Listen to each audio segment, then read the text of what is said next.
I saw the chair before I saw my son. It wasn't under the guests sign or with the row of neatly dressed parents holding flower bouquets. It sat crookedly, near the janitor's closet, faded plastic, one leg shorter than the others. A scrap of masking tape marked it, my last name scrawled in weary marker, letters slanting like someone gave up halfway through. I knew right away it was for me. Nathan stood by the stage with a clipboard, all business. He didn't turn when I walked up behind him. Didn't offer a smile. "You actually came," he muttered, eyes on the ushers. "But Mom, please, don't get involved.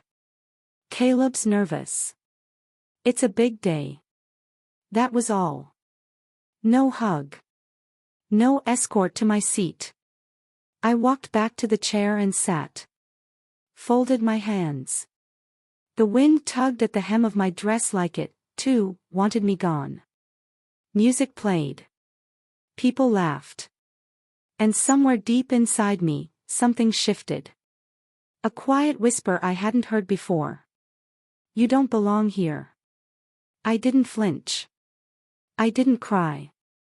But the silence inside me deepened. And I knew, somehow, this was the beginning of something I couldn't ignore. When I sold the bakery, I didn't cry. I locked the front door, turned the open sign one last time, and stood for a moment with my back to the street. The smell of yeast still clung to my sweater, and the counters held faint smudges of flour, like ghosts of all the early mornings that had come before. I didn't cry, but I did stand still, very still, because some goodbyes don't come with ceremony. They come with silence and a key dropped into a worn apron pocket. That bakery fed my family for 30 years. It kept a roof over our heads and butter on the table. My late husband, Paul, had left behind more than memories. He left hand-scribbled recipes on napkins, pencil markings on the pantry door where Caleb's height had been tracked each spring, and a quiet kind of dignity that lived in every brick of that building. I didn't sell it for profit. I sold it for purpose. Every dollar from that sale, every quiet overtime, every extra order I took when my back ached and my fingers cracked, went into a trust fund. Not because anyone asked me to. Not because I was promised anything in return. But because I believed in Caleb's future. In his big eyes and the questions he used to ask about, how do airplanes stay up, and, can numbers make bridges? I wanted him to feel limitless. So I paid for his math camps. For speech therapy when his RS came out soft. For the new glasses after he cracked his old ones chasing a frisbee too close to the sidewalk. I bought him books signed, For the Future Engineer, and I watched him light up when he solved his first algebra equation before dinner. He never wrote back. Never sent thank you cards. Birthdays came and went without a call. But it wasn't martyrdom. It was love, steady, wordless, unconditional. The kind that keeps giving even when no one's watching. The kind that doesn't need applause. Nathan, my older son, took over handling the trust once Paul passed. He had a degree in accounting and a sharpness to him that Paul used to say, could split hairs from across the room. I trusted him. Not blindly, but deeply. Because he was my son. Because when Paul got sick, Nathan stayed up nights calculating hospital bills, finding loopholes in insurance statements. He said, "Mom, let me manage the numbers. You focus on getting through this." And I did. But slowly, over the years, something shifted. The calls became colder. The updates briefer. The check-ins about my health turned into one-sentence texts. I noticed it first in the way Nathan referred to Caleb's milestones. "We enrolled him in a private program," he said once. Not, "You helped make that possible." Just, "We." Then later, at a family birthday party, back when I was still invited, he introduced me to someone as my mom. She used to bake, back in the day. Back in the day. Like it was quaint. Like the work that built his brother's education and kept our lights on was something dusty and nostalgic. I didn't say anything. I smiled politely. I even brought pie. But that night, I sat by my bedroom window, watching the moon rise over the backyard fence, and something in me ached. There's a peculiar pain in being erased not with malice, but with omission. With polite forgetfulness. With quiet exclusion dressed up as maturity. And still, I told myself it was worth it. Because Caleb was thriving. Because I loved them both. Because I believed, naively, perhaps, that some sacrifices don't need to be named to be remembered. But names matter. And so does remembering who built the foundation you now stand on. I held on to that thought as I packed for the trip, Caleb's big ceremony. Nathan had mentioned it in passing during our last call. He's being honored at the school next month. Some engineering award thing. You could come, if you want. If you want. Not an invitation. Not a request. An afterthought. Still, I pressed my dress and polished my shoes. I bought a card, wrote a note in my careful cursive, and folded the check I'd been saving into its flap. It wasn't much, but it was from what remained. A quiet blessing, one last contribution to a dream I thought we all shared. I took the bus. The motel was damp and smelled faintly of bleach. I didn't mind. I've slept in worse. I laid out the dress that night across the bedspread, smoothed its wrinkles with my hands. Then I opened the envelope from my safe, the one I hadn't touched in over a year. Inside, the statement from the trust account. It showed the last 12 years of deposits. The slow, steady giving. And the balance, $75,000. I'd never asked how it was being used. I trusted. I assumed. But when I called the trust manager to confirm the final disbursement for Caleb's scholarship application, something in her tone made me pause. I'm sorry, Mrs. Delaney. There haven't been any withdrawals from this account in over a year. I blinked. No withdrawals. Correct. We reached out to Mr. Nathan Delaney last spring regarding inactivity, but never received a response. Would you like us to forward statements to you directly? I nodded, even though she couldn't see me. Yes. Please. To my address. That's when the puzzle began to assemble. The calls only when bills needed paying. The silence after holidays. The clipped responses. And that chair at the ceremony, the one shoved near the janitor's closet, with my name written in tired marker. The picture was becoming clear. They didn't forget me. They didn't overlook me. They had placed me where they wanted me, useful, but invisible. And that knowing didn't crush me. It cleared the fog. I didn't cry that night. I sat quietly on the motel bed, the envelope in my lap, and watched the headlights pass through the curtains. Sometimes clarity feels like grief. And sometimes it feels like resolve. That night, I didn't sleep much. The motel heater coughed every hour, rattling the vents like an old man clearing his throat. I lay on top of the blanket, fully dressed, one hand resting on the envelope with the trust balance. As if touching it could anchor me. There wasn't anger, not yet. Just that strange stillness that comes when something long suspected settles into truth. I replayed Caleb's 5th birthday in my mind.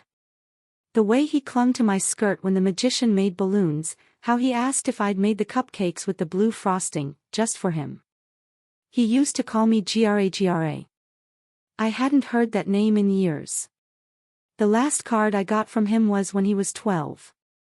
After that, the messages came from Nathan. Short updates. Sometimes with photos. A science fair ribbon. A blurry shot of Caleb holding a trophy. But never a call. Never a thank you. I never thought I needed thanks. But now, with this number printed in cold black ink, $75,000, untouched, I realized something more brutal than ungratefulness had taken root. They didn't want me involved. Not emotionally. Not financially. Not physically.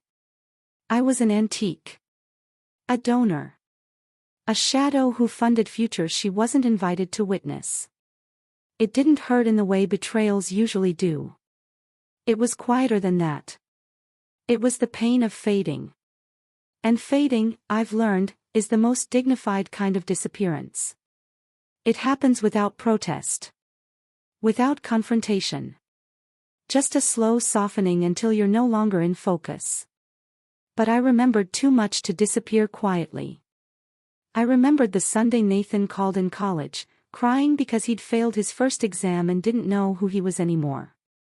I stayed on the line for 3 hours, telling him about the time I burned 10 loaves of bread in one morning, and still opened the bakery with a smile. I remembered how he used to wait on the bakery steps after school, swinging his legs and humming to himself while I finished the register count. I remembered sitting in the ER with Caleb when he fell from the swing set, my fingers trembling as I wiped the blood from his chin, whispering stories until the stitches were done. I remembered all of it. So I sat in that motel room, morning creeping into the sky like a secret, and made a decision. I would not confront. I would not argue. I would reclaim. At dawn, I stood by the small square window, watching the mist rise from the parking lot pavement. I opened my tablet, my fingers steady now. 2. Trust Manager. Subject, change of beneficiary. Please freeze all disbursements for Caleb Delaney's account immediately. A new beneficiary will be named shortly. Do not notify the current parties until further written instruction is given. Thank you. Grace Delaney. I clicked send.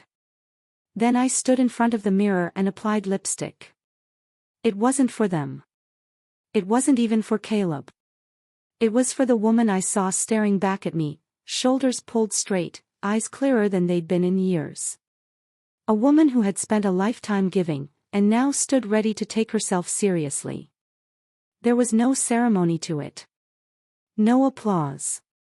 But dignity rarely comes with an audience. Later that morning, I returned to the school gym. I timed it carefully. The final names were being called. The clapping had grown polite, tired. A few guests stood near the back, gathering coats. I didn't sit. I walked to the stage entrance and waited. The assistant principal recognized me. He'd seen me at fundraisers, back when I baked pies for auctions and manned the ticket tables at the school fair.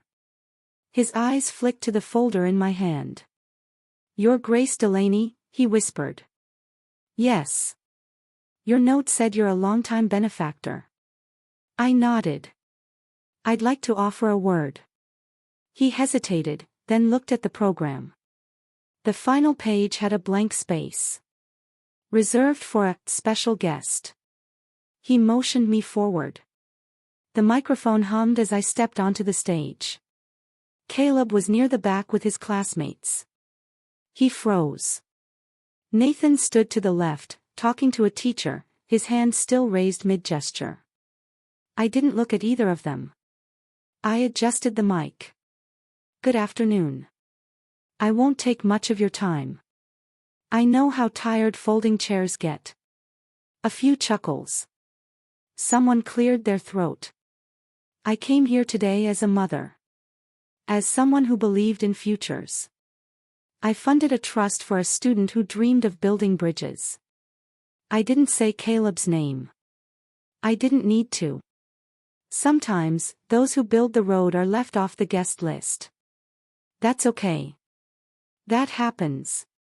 My voice didn't waver. But I realized something recently. The kindest thing I can do, the most loving act left to me, is not to keep giving to those who no longer see the gift. I paused. This fund will go to someone new. Someone unseen. But not unworthy. Then I stepped away. The silence held for a breath too long. Then came a scattered clap. A few confused murmurs. No standing ovation. No bouquet. But I hadn't come for those. I walked off the stage with my back straight. And I didn't look back. The phone started ringing the next morning. First Nathan. Then Caleb's number. Then Nathan again. I let them go to voicemail. By afternoon, the messages turned from confusion to apology, soft, stumbling words like, "I didn't know you felt that way," and, "We can talk about this, Mom." As if my decision had come from a misunderstanding, a fragile ego, a fleeting mood. By evening, the messages grew firmer. "You're blowing this out of proportion. Caleb's just a kid, Mom. You can't punish him. You've always been emotional. You can't let one moment ruin everything we've built. Everything we built." As though I hadn't built it alone, one loaf, one ledger, one sacrifice at a time. I didn't reply. The documents had already been signed. I'd named a new beneficiary. A girl named Lena. My granddaughter. Nathan's daughter from his first marriage. The quiet one, always reading in corners during family gatherings, often forgotten in group photos. I used to send her packages, books wrapped in brown paper, notes inside that read, "You are brighter than they see."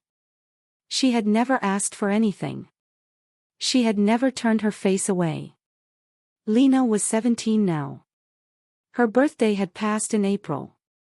I'd sent a check and a small charm bracelet, no reply. But I didn't expect one. I knew her silences. They weren't cruel. Just cautious. Now the fund bore her name. The papers were sealed, notarized. Irrevocable. And still, Nathan kept calling. By the third day, his tone changed again. "I need to understand what you're doing. This hurts Caleb. You've made your point, but this affects the whole family."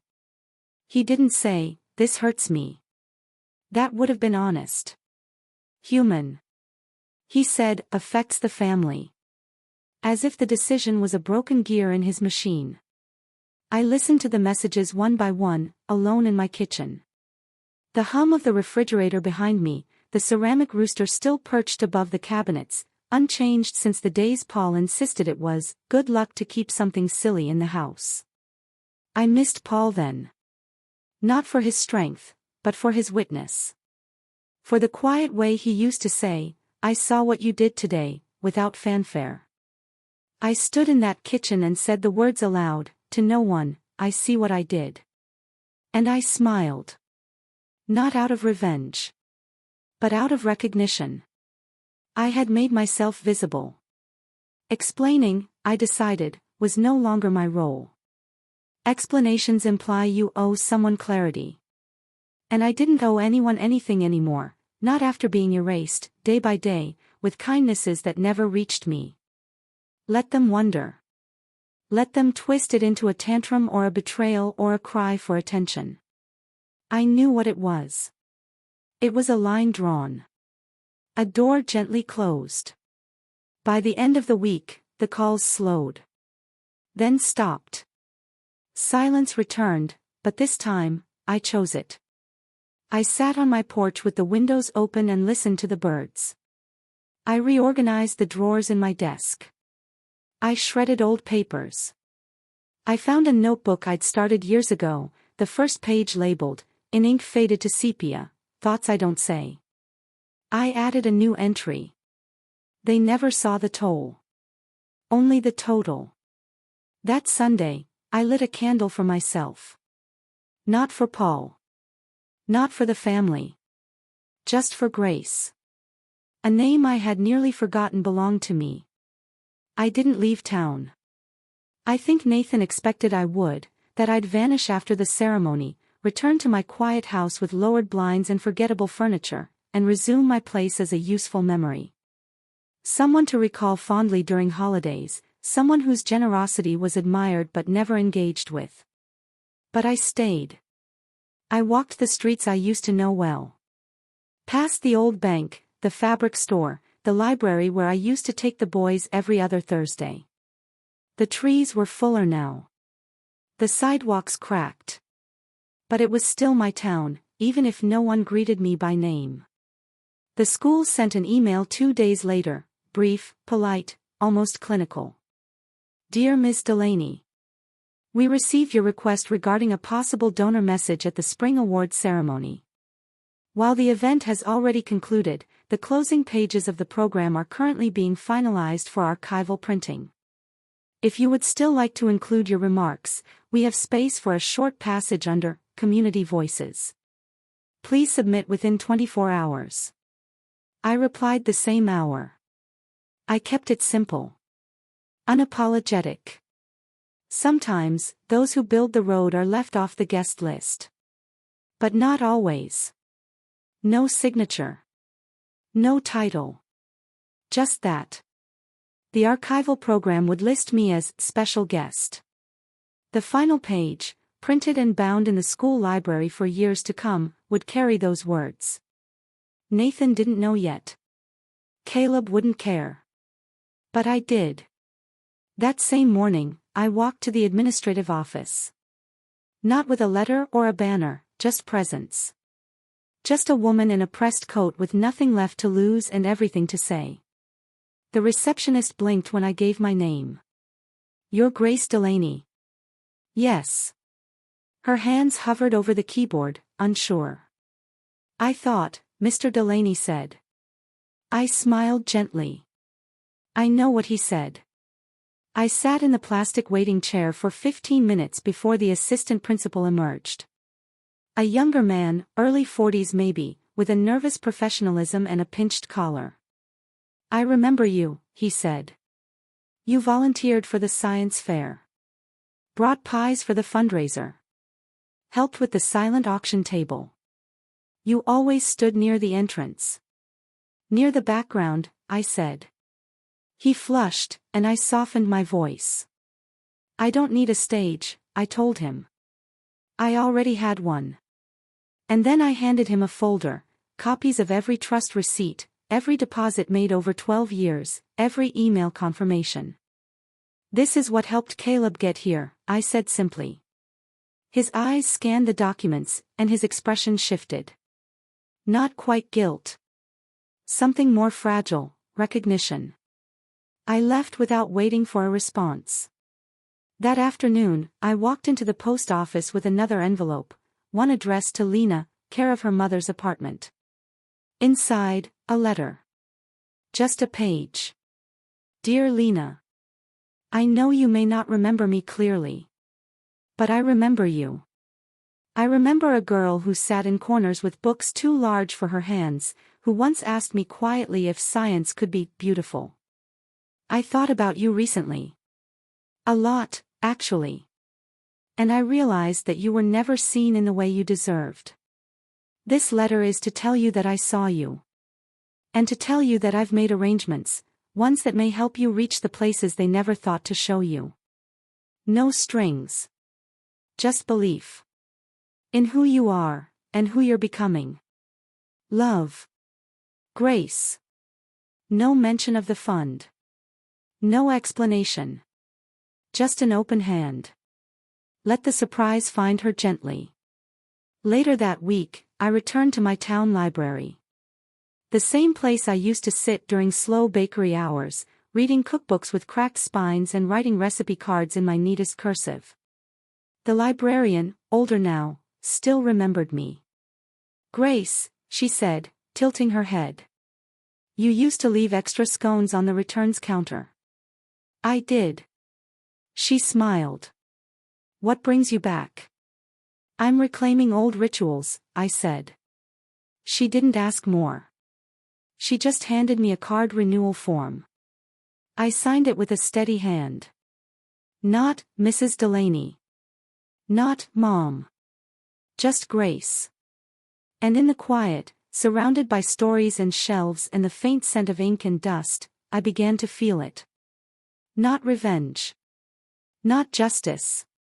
But something quieter and steadier. Belonging. Without permission. Spring came early that year.